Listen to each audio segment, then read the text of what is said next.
رمضان میں انتقال کی کیا فضیلت ہے؟ کیا رمضان میں مرنے والے کی کوئی زائد فضیلت ہے؟ کیا اس سے حساب و کتاب نہیں ہوتا؟ محمد اویس انڈیا سے۔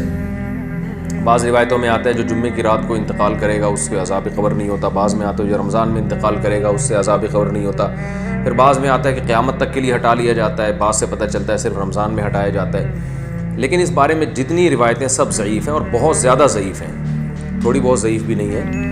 اللہ تو کی رحمت سے تو دیکھیں کچھ بھی امید لگائی جا سکتی ہے، لیکن اگر ہم اللہ کی طرف منسوب کر کے کہیں اللہ کی طرف یقینی طور پر، تو اسی بات کی نسبت کی جائے گی جو اللہ کے رسول نے کہی ہے، اور جو اللہ کے رسول سے ہم تک صحیح سند کے ساتھ پہنچی ہے اس بات کی نسبت تو کی جائے گی۔ اس کے علاوہ نسبت کرنے میں جو ہے نا، میری رائے تو یہ کہ احتیاط سے کام لینا چاہیے۔ البتہ یہ ضرور ہے کہ جو بھی مقدس جگہیں ہوں، مقدس مقامات ہوں، تو ان مقدس جگہیں اور ان مقدس مقامات میں موت کی ویسے ہی ایک فضیلت ہے۔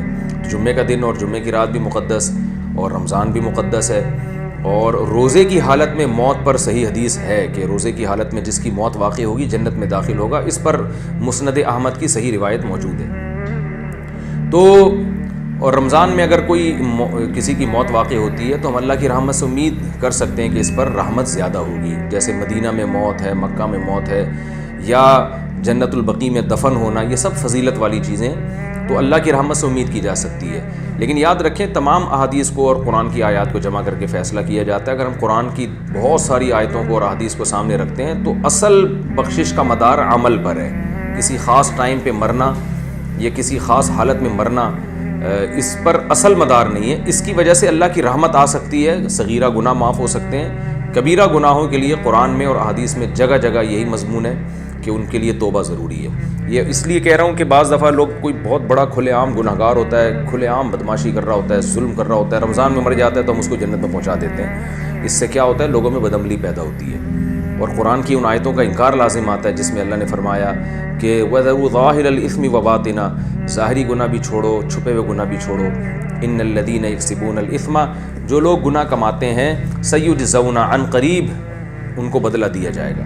تو اللہ نے یہ نہیں کہا جو گناہ کماتے ہیں ان کو سزا ملے گی بشرطے کہ وہ شوال میں فوت ہوں یا رمضان میں نہ ہوں، ایسا کچھ نہیں ہے۔ اصل قانون یہی ہے۔ باقی جو روایات میں آتا ہے کہ روزے کی حالت میں موت واقع ہوئی تو مبارک موت ہے، عبادت کرتے ہوئے دنیا سے جا رہا ہے تو اللہ سے امید کی جا سکتی ہے۔ لیکن اصول اور ضابطہ بہرحال یہی ہے کہ جب تک گناہوں سے توبہ نہیں کرے گا بخشش نہیں ہوگی۔ تو اس میں صغیرہ گناہ مراد ہوتے ہیں۔ دخل الجنہ کا مطلب یہ کہ اس کے اگر صغیرہ گناہ جو بہت کثرت سے تھے، رکاوٹ بن رہے تھے، تو اللہ اس کو صغیرہ گناہوں کو معاف کر کے جنت میں داخل کر دے گا۔ یہ اللہ سے امید ہے۔ تو خلاصہ یہ نکلا کہ روزے کی حالت میں موت اگر ہوتی ہے تو اس کی فضیلت تو صحیح حدیث میں واقع ہوئی ہے۔